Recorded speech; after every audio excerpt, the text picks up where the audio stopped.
Hey moms, welcome to the Gather Moms podcast. My name is Kate. And I'm Rebecca. We've created this space just for you because we're both moms and we get you. Yes, we believe there truly ain't no hood like the motherhood, and we need to be in this together. We also believe we can't mom well without Jesus, so you're going to hear us talk about him too. Follow us on Facebook and Instagram at Gather Moms and make sure to hit subscribe so you don't miss a single episode. All right, mamas, let's jump in.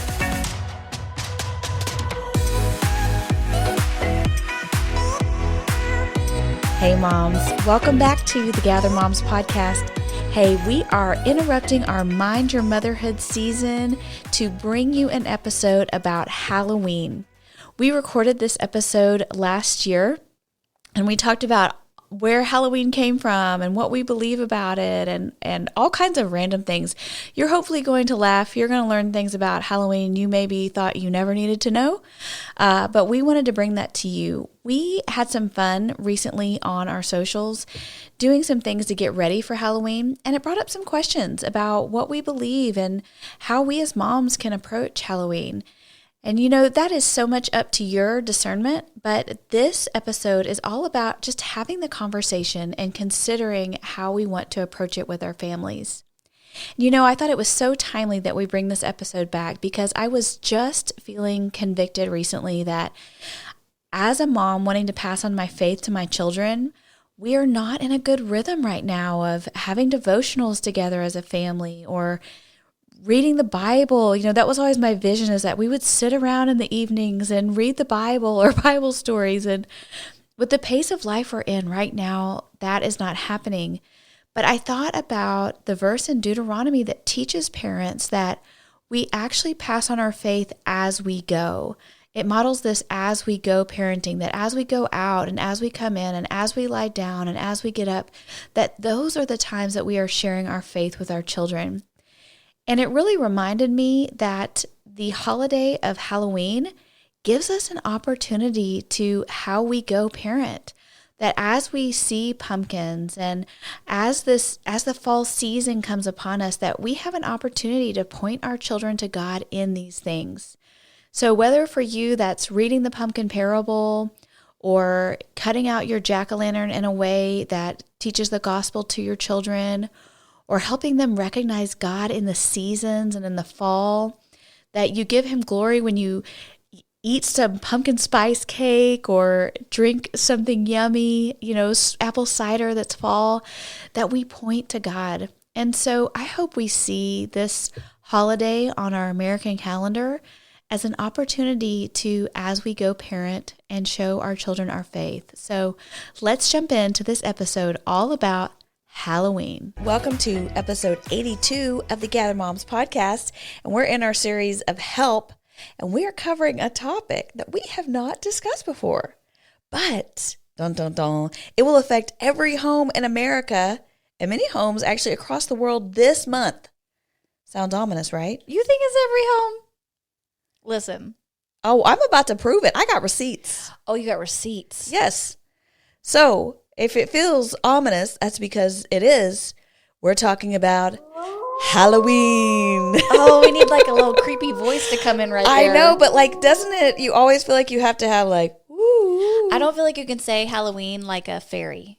Halloween. It's Halloween. I mean, that doesn't work. It has to be ominous. No, it has to be something creepy. Okay, so Rebecca and I were like talking about Halloween stuff, and we were like, you know what? We have never talked about this on the podcast, and like, I don't know, just as moms, and like in our neighborhood, why are people going bananas with these wild things in their yard? Listen, I have to avoid certain yards because I'm not worried about my kids. I'm worried about myself. It scares me. So I don't want to look at it.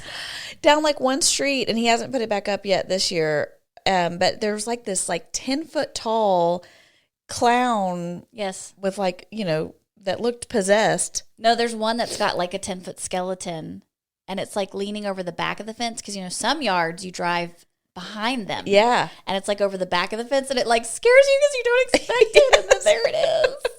I can't do it. Oh my gosh, that makes me think of, we referenced our friend Amanda on the last podcast, but I don't know if you know the story about her, but she, I think it was at Halloween, but it might have been Christmas, but she saw a man hanging from the side of a house. She called 911. And she called 911, and it was a Halloween decoration, or maybe it was Santa. It was a Christmas thing. Listen, we should poll the firemen to see like how many random calls do you get for Halloween decorations? For sure, not real. Yeah, it's a lot, people. So okay, so I have a question for you. Do you like Halloween? I know, same. Let me tell you what I like. I like fall. I like pumpkins. I don't really like the taste of, I'm not like a PSL latte girl or whatever, pumpkin spice latte. I was about to say, you need to explain that. Okay, pumpkin spice. But I do like fall. I like the smells. I like the weather getting cooler. I like a good fall festival. But for me, Halloween's kind of a racket. Okay, because in the last 5 years, since Abby was 4 maybe, I love dressing up. Like you have gotten into it as an adult. It thrills my soul to be in costume. Yeah. And I was never like that before. So I don't know what the kicker was for this. But now I kind of really, like, I'm already thinking about my costume. What am I going to be? I wonder if you've unleashed something that was deprived of you in childhood. It was very much deprived. But so, I don't know. Okay, now I will say, like, when the kids were really little, I really had a lot of fun dressing them up. Like their Halloween costumes. So tell me, like, did you have a favorite Halloween costume that you put your kids in? 100%. What was it? Because I'm also a crafty mom. Yes. So I made my kids' costumes. Yes, I remember this because we were very newly friends, and I thought you were next. Do you think I was? Level. Oh, did you? Yes. Oh my gosh, that makes me feel so good. good. The taco, didn't you? That's my favorite. Jake was he was cutest. actually a burrito. Burrito, I'm sorry, yes. And I used felt and I like wrapped him, and then I had lettuce and cheese and tomatoes sticking out the top. Epic. We need to get a picture of that and post it in our socials. I will. He was the little burrito. So cute. He was so cute. Caleb was, I had 2 years back to back with him where I took cardboard boxes and made things out of it. So one year he was Thomas the Train. Oh, I love that. And he was the train engineer inside of it. And there was this big cardboard box that was Thomas. It's perfect. And I nailed that. It was really cute.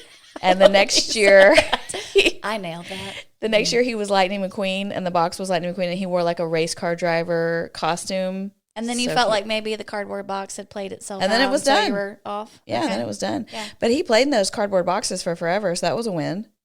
And then I have 1 year, so when Caroline was first born, I had the kids dress up, because I think you've done this too, the Star Wars trio. That's my next epic year. Yeah. So Lydia was Leia, Caleb was Luke, and Caroline was Yoda. And she was an adorable Yoda. It was so cute. And I ordered this knit Yoda hat off of Etsy, and she was precious. So cute. Yeah. I was Princess Leia. Yes, and you killed it. I killed Slayed. them.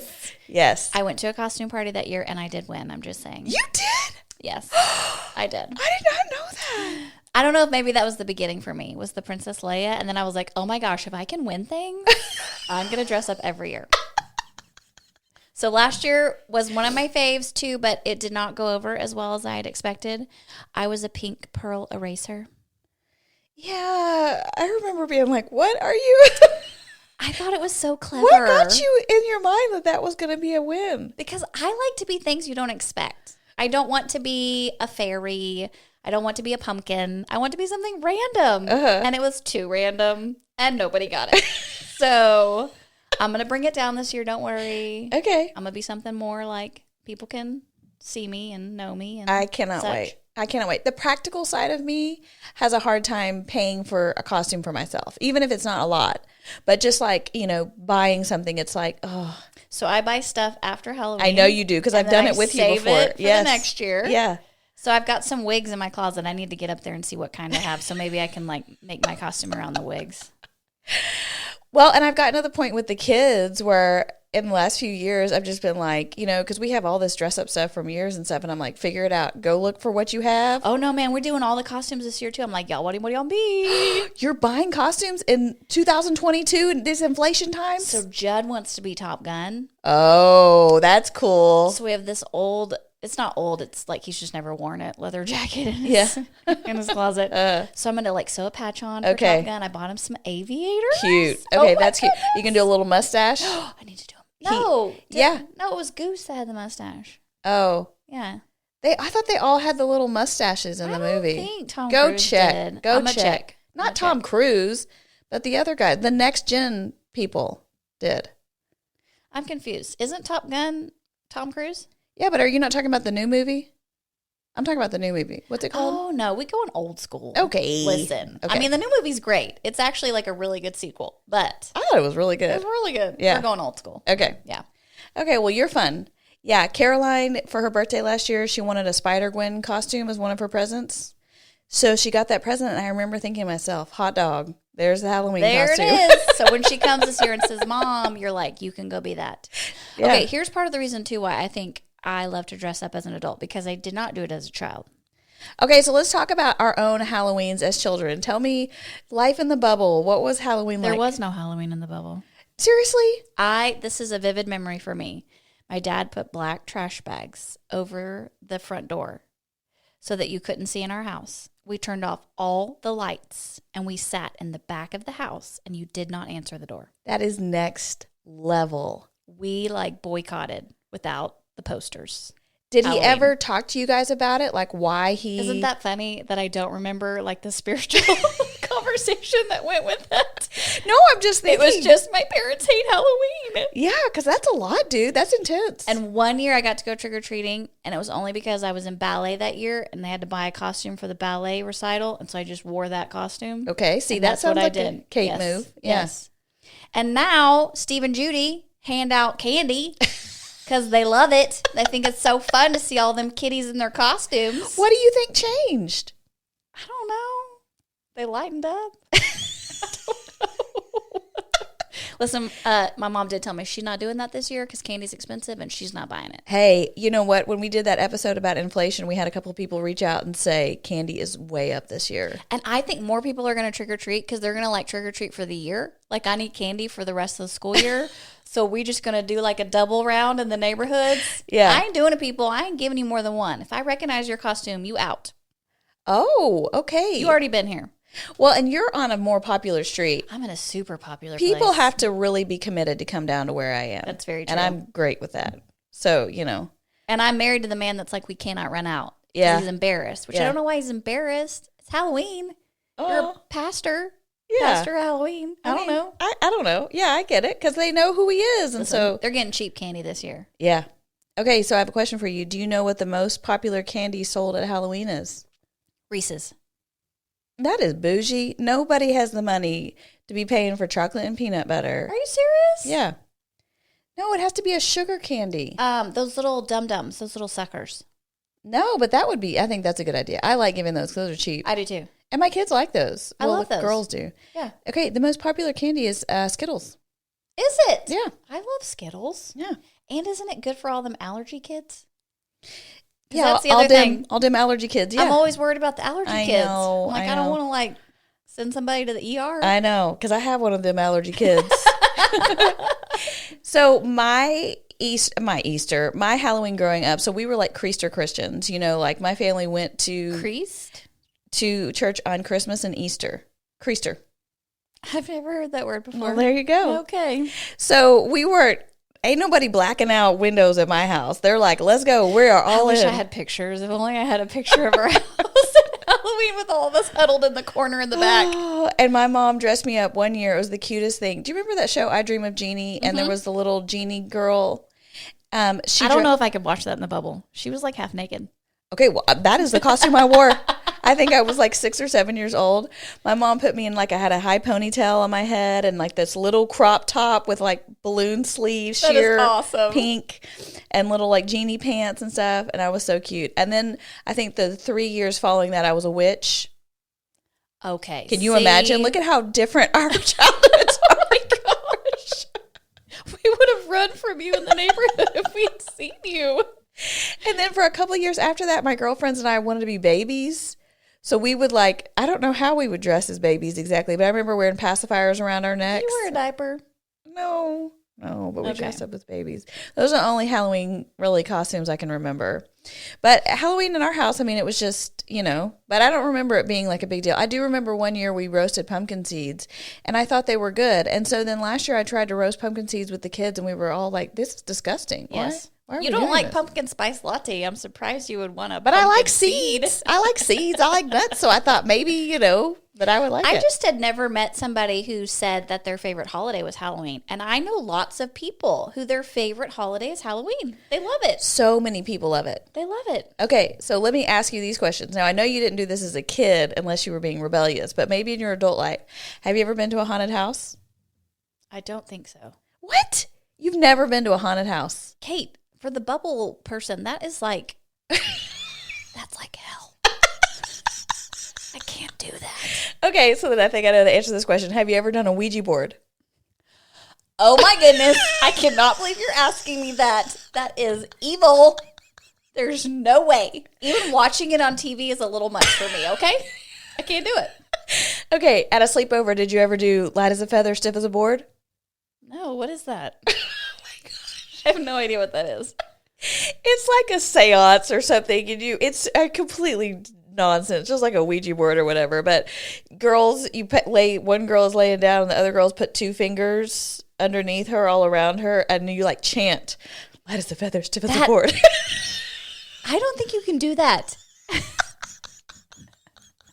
And she's supposed to levitate. No. No. Okay, did you ever see any scary movies? Like, did you see Yes. Chucky? Yes, I saw Poltergeist, Oh, did you really? and it scarred me for life. I still have mental images of How that did you movie get away with that? at a sleepover. Oh. Don't let your kids go to sleepovers. Okay. I think I went home that night too. Like after we watched the movie and we tried to go to bed, I could not go to sleep. Yeah. So I think I called my dad. No, to come I get me. hate them. I hate scary movies. I still have the visual image in my mind. I know exactly the scenes. Yeah. Yeah. Petrify me. Yeah. I hate them too. Awful. And like now, around this time of year, they do all the promos for the scary movies on TV. Yeah. They're so scary. They're so scary. I wish I could like opt into like, no, I don't want these ads. No, because even the ads have really freaky stuff. Well, and then so like even on like Disney Plus, they're advertising these movies. So then, my Lydia was like, hey, I started watching Hocus Pocus. And I'm like, whoa, pump the brakes. I have not watched that. Okay, I'm not confession. ready. Yeah. Abby and I watched it together on What did you think? Sunday night. Yeah. So I asked all these people, is it scary? Yeah. They all said no. Uh-huh. It's scary. Okay. Okay, it's scary for a 10-year-old and for a 43-year-old. Okay. Yeah, she did not seem worried about it, but I was like, hey, whoa. And I had to sit everybody down and go, hey, remember, we don't watch new movies that have not been approved yet without asking mom first. Part of me felt left out because it's like this thing where everybody's this movie and they like love it. Yeah. And I was like, well, I kind of want to know. Uh-huh. I probably shouldn't have known. I don't think it was the best parenting decision of my life. But I think it can be a tricky line to walk. And that's what we want to talk about is like, how do we address Halloween? And so many people fall in different categories here. And the thing is, whether you're super into it or not, Halloween is a big deal in America. Okay, did you know that it is an $8 billion annual industry, and that it is the second largest commercial holiday after Christmas? Is it really? Yes. Wow. Yeah, people get into Halloween. I could see that now, though. I mean, really, when I look around at everybody that decorates, all the stuff that's in the stores, like it's everywhere. Yeah. Everywhere. Yeah, and it can be intense, Yeah. So it just has never been for me, and maybe it's part of my upbringing or something. It's never been for me a thing that's like, I don't know, really bothered me or freaked me out. I kind of just take it a little bit lighthearted. But I know for some people it's very offensive, like 30 years ago, Steve. Yes. Yes. Not current Steve. And honestly, when I had kids, I wasn't offended by it. It was just hard for me to explain what was happening to them. Yeah. Because with little kids, when you go in Walmart and you'd see the scary things. That's true. I just wasn't sure how to explain it to them. Yeah. Now that they're older, I'm like way more chill about it because, they understand it more or whatever. But for me, it wasn't necessarily offensive. It was just like, I don't know how to like explain to my 3-year-old that there's a scary skeleton witch standing there, Yeah. And why would someone want to walk around looking like they've been stabbed 25 times? Yes, that too. That too. Don't answer the door, babe. I don't know what you're going to see. So, and some of that stuff can be really scary. And then like kids too, they're trick-or-treating and you think you're just going to walk up to a nice house and all of a sudden something comes popping out of the bushes. Okay, so I remember going up to this house one time when we were trick-or-treating, and it looked like this guy was holding a baby. And then as I got close, he walked towards me and he tripped and he dropped the baby. Come on, no. And I freaked out, and it was a doll. Come on. No, I cannot handle that. To people. That's really like traumatic. Yeah, no, that's too real. You can't be doing that stuff. Oh my gosh. Okay, well, so as we thought about this episode, it did make me wonder, like, how all of this Halloween stuff got started. Like, who thought it would be a good idea to send your kids to a stranger's house asking for candy? And then, like, if they don't give you the candy, you get to do something bad to them? Right, that's what my dad said. That's the trick. Yes. Yeah, trick or treat, smell my feet, give me something good to eat. If you don't, I don't care. I'll pull down my underwear. Okay, I wasn't thinking about pulling down your underwear. Have you heard that whole thing before? Yes, I have heard that. But, it's trick or treat. Right. And I guess why isn't it treat or trick? Why does it have to be trick or treat? I don't know. Okay. But, supposedly, we're about to get into the history of Halloween, but supposedly there used to be a lot more tricks than treats. Okay. And so, truly, if you did not pass out candy, your house was getting wrapped or egged. Why didn't our house get burned? Because we had the trash bags on it. Seriously. But, and then, like, who was the genius, when we think about all these traditions, like, who is the genius that decided that we need to carve pumpkins as part of this holiday? And I'm 100% certain that whoever came up with this was not a mom with kids. Because if you have ever tried as a mom with children... It has to be the Puritans or who came over on the boat. Okay, my dude. Yes, but listen. They probably ate the pumpkin, right? Well, I don't know. Well... Oh, no, because, okay, when we get back to thinking about this tradition, like, they were carving out the pumpkin to put a coal or a light in it. So they were making, it's called a jack-o'-lantern. Okay, yes. Which has a reasoning behind it. It's highly debated, but whatever. But listen, I mean, think about the last time that you carved a pumpkin with your kids. First of all, there's these huge knives out. Right? So if you have a toddler anywhere nearby. They sell them in like toddler friendly sets. Like, here's your small knife. And those things are the worst. They do not work. They do not work. You've just spent $5 on a piece of plastic that breaks in a second. So then you're cutting out this big thing. And then you tell your kids, okay, now y'all have to dig out all the guts. And they're like, ooh, gross. This stinks. It stinks. They don't want to do it. So here's mom for an hour schlepping away. And if you have multiple kids, they all want their own pumpkin. So then you're digging out all these guts, and it's stinky, and it's messy. And, you have to do a lot of carving to get all the slime out of the inside. It looks so easy on TV. And when you try it, it's really hard. It is a lot of work. Yes. It's a whip. And then it molds in like 2 days. In a second. So you gotta throw it away. I know. Caleb said last year, he was like, Mom, don't they sell pre-gutted pumpkins? No, son. That's his American mindset, though, That is not at Aldi right now. I'm so sorry. But listen, I would pay extra money if somebody would just say, here's a carved and like bleached pumpkin that's not going to rot in a second. Listen, you just get to go cut it. I still got time. Maybe my kid can make some money this year. You want to pre-carve some pumpkins? But you got to sell them the day of because it's going to mold. Yeah. Well, supposedly there's all these hacks and stuff on Pinterest. Like you spray it with stuff so that it doesn't mold. Really? Yeah. Oh, I've got to look that up. Okay. Yeah. So anyway, but bleach, I think you can even just put bleach on in the inside of it, and then it won't. Does it turn it white? You know what? That's a good question. You could tie-dye a pumpkin. Splatter paint a pumpkin. It'd be so cute. Okay, so let's think about how all of this started. Okay, so the origins of Halloween, what do you think, Rebecca, that it dates back to? Where do you think this kicked off? I have no idea. I said the Thanksgiving people that came over on the boat.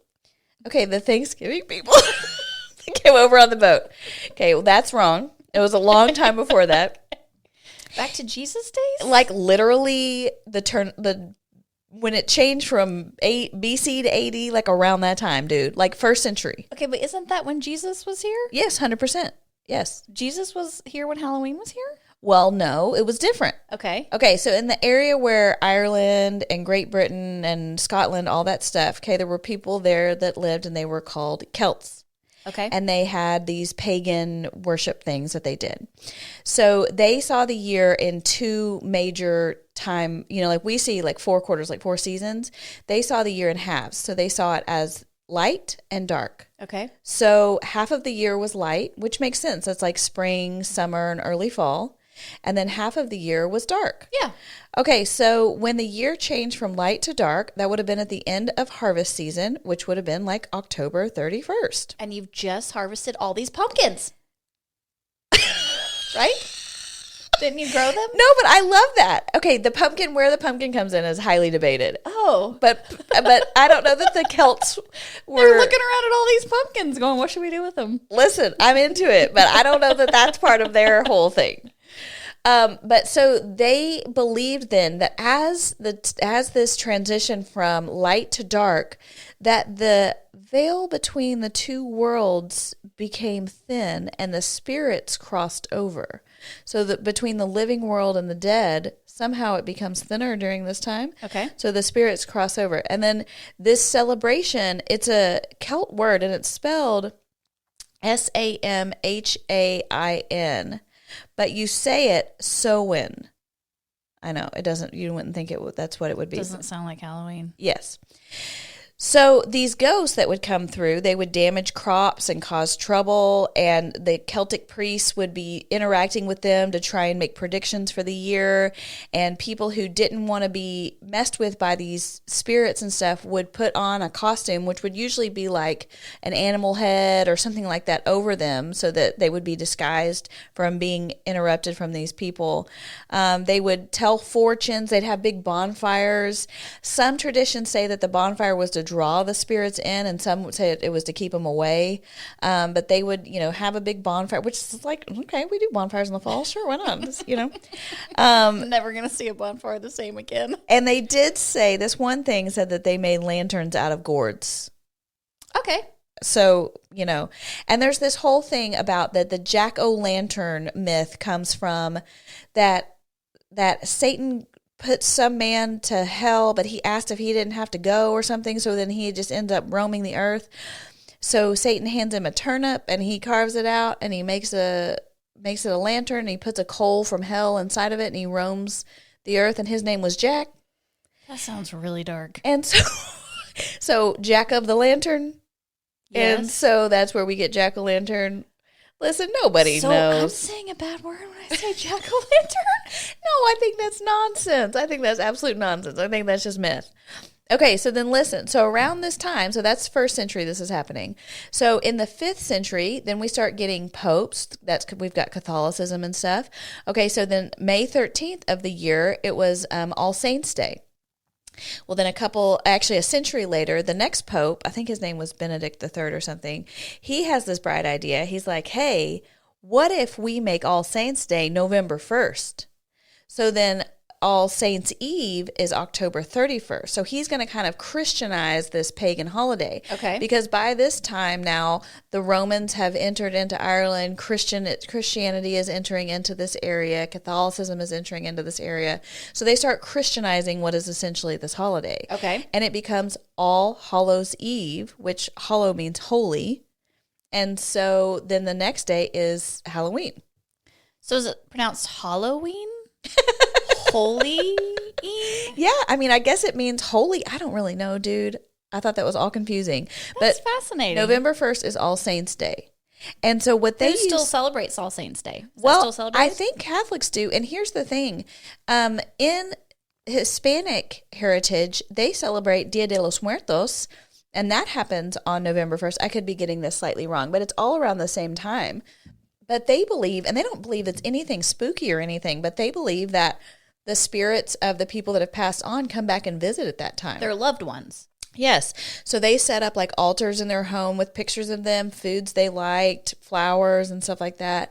And they believe that they pass through. And some people, they spend the night in the cemetery, and it's all fun. Like they're singing songs and they're eating, and it's not anything spooky.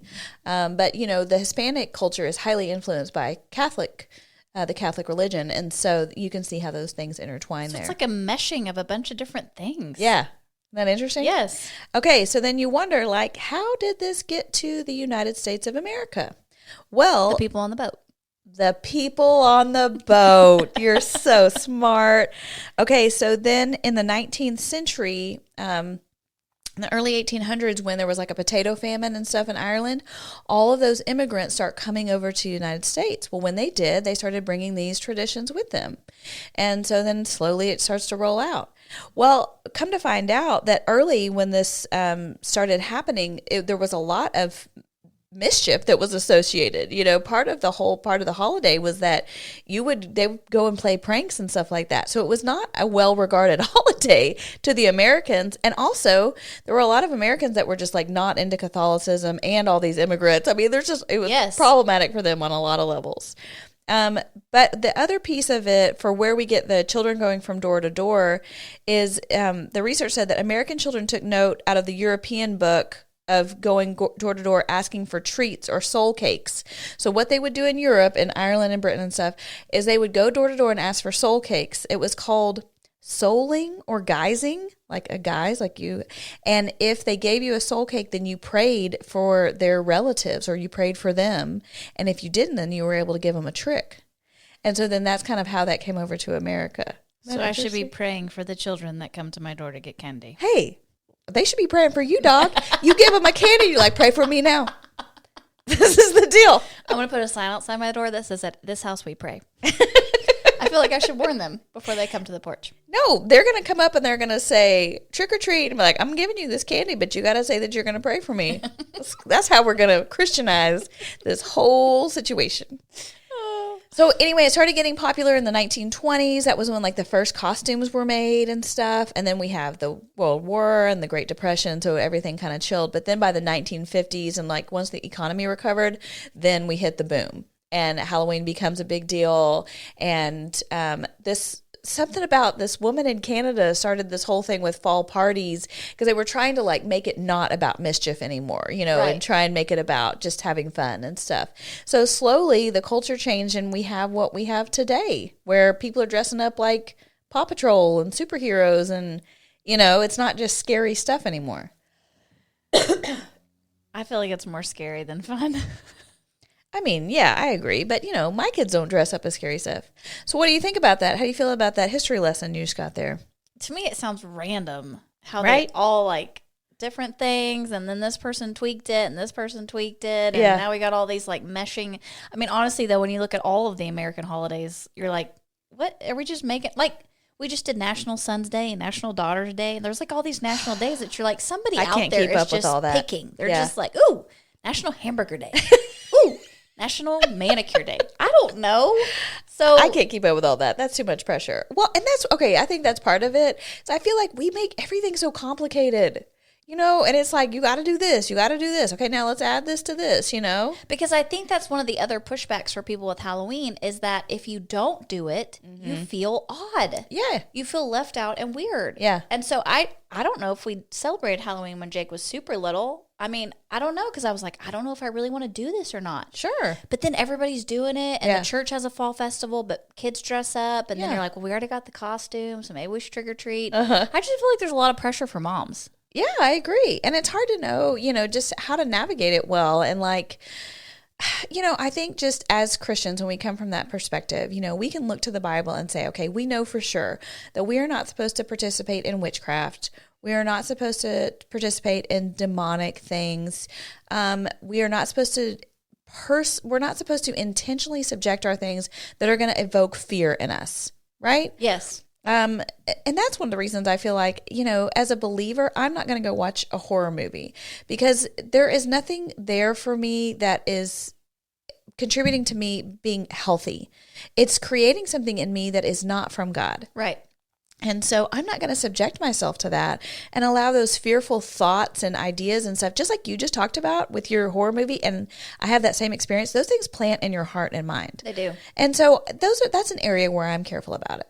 No, I agree. And I think that, within our communities, we have friends and we have fun and we can make it something that's enjoyable for our kids. Mm-hmm. But we're still going to have to interact with the world on all these things. So I think it's important to at least have that discussion with your kids. Yeah. I don't have to tell them all the Celtic stuff. Yeah.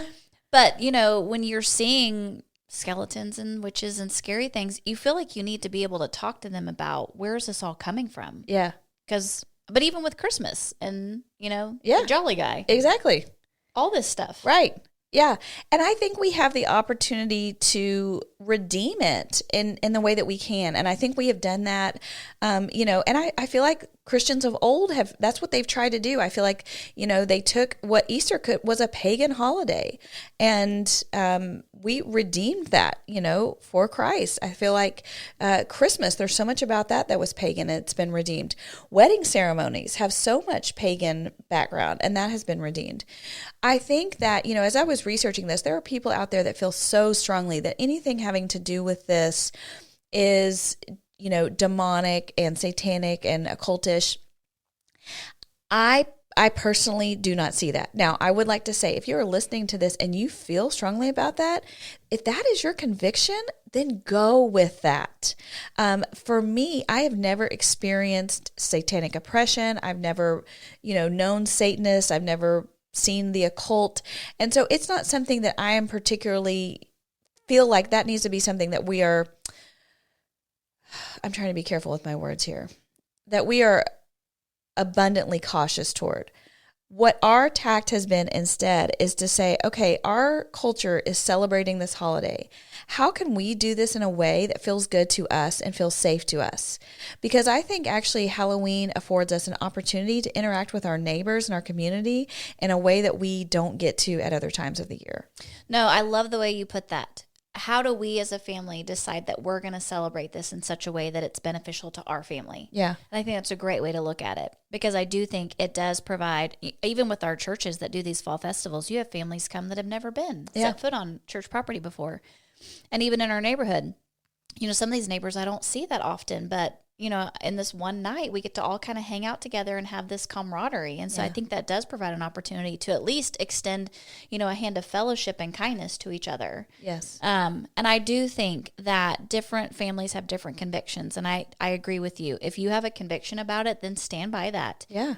Just like as a mom, sometimes you feel so much pressure to fit in or to do what every other mom is doing. You don't have to do that. Whatever the Holy Spirit tells you, do that. And stand in that, because God has something for you there. But I love the way you put that.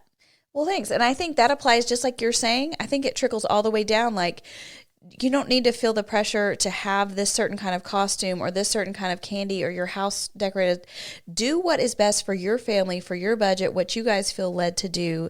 I did read about a man who he said something about, like, up the steps of his walk to his door, it said something like, I'm giving the biggest candy bars out of an abundance of what Christ has given to me, or something like that. And he used it as a ministry opportunity, and he gave full-size candy bars to every kid, that came.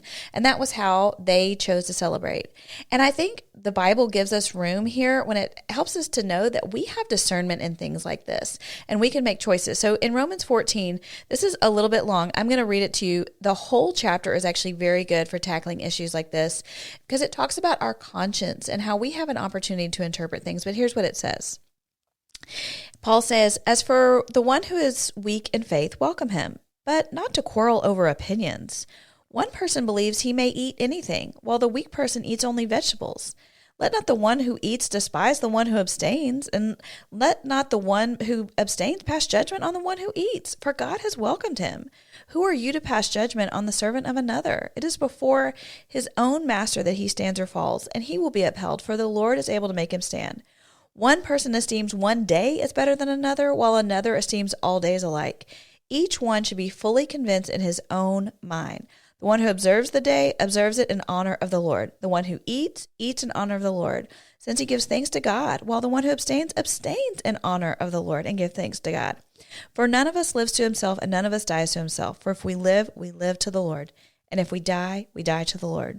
So then whether we live or whether we die, we are the Lord's. For to this end Christ died and lived again, that he might be both Lord of both the dead and of the living." That's so good. I mean, I heard so many things in there where I thought, okay, if you're going to live to the Lord. If you're going to celebrate to the Lord. If you're going to do this, I love that. I think I've never read that scripture in relation to what we're talking about today, and I think that's so good. Yeah. And, I just want to say, for those of us, that if you are concerned about evil on this particular day or demonic influences, I would say in what I have seen in scripture, there is nothing that says that demons are any more active on Halloween than they are on any other day. Okay. We live in a world filled with spiritual attacks, demonic influence. Satan is on the prowl. And by God's very good grace, we have victory over him every single day on October 31st, November 1st, January 22nd, right? And so we don't need to fear one day over another.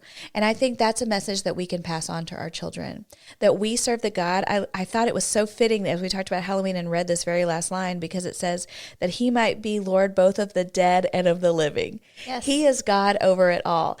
You know, when we see a skeleton, we can worship that God was creative in the way that he put us together. And that person has a skeleton out and he is celebrating, look what God did. You know, he made that. And that we can talk about the spiritual things, and we can talk about the harvest. And, you know, we'll even put in our show notes, we have some stuff coming out, resources about how to use the jack-o'-lantern to tell your kids about the gospel. And there's just so many ways that we can redeem the things of the world for the glory of God. And we certainly have that opportunity here. So my challenge to you, Mama, would be to just stop and reflect a minute about Halloween and think about, how do you want to celebrate it for your family? How can God get glory on this day that the world for sure would love to turn and make it about darkness and evil, but we have an opportunity to make it about light and good. And that's what we want to be about. All right, moms, we love you, and we'll see you next time. Happy Halloween. Hey, mamas that are local to the Dallas area, we are having something super fun for you on Sunday, October 29th. We are going to do a mama meetup. We are dropping some First See There merch that you will have the first opportunity to get a hold of. We're also going to offer a thankful leaf kit so you can go home and practice thankfulness with your family. You get a discount on Rolling Beans or Mama Rita's, two drink trucks that are out there, and you get to just hang out with us. We would love to see you. So check on the link in our show notes and follow us on social to get more information and plan to join us at the Mama Meetup on October 29th at the Fate Food Hall in Fate, Texas. We'll see you there.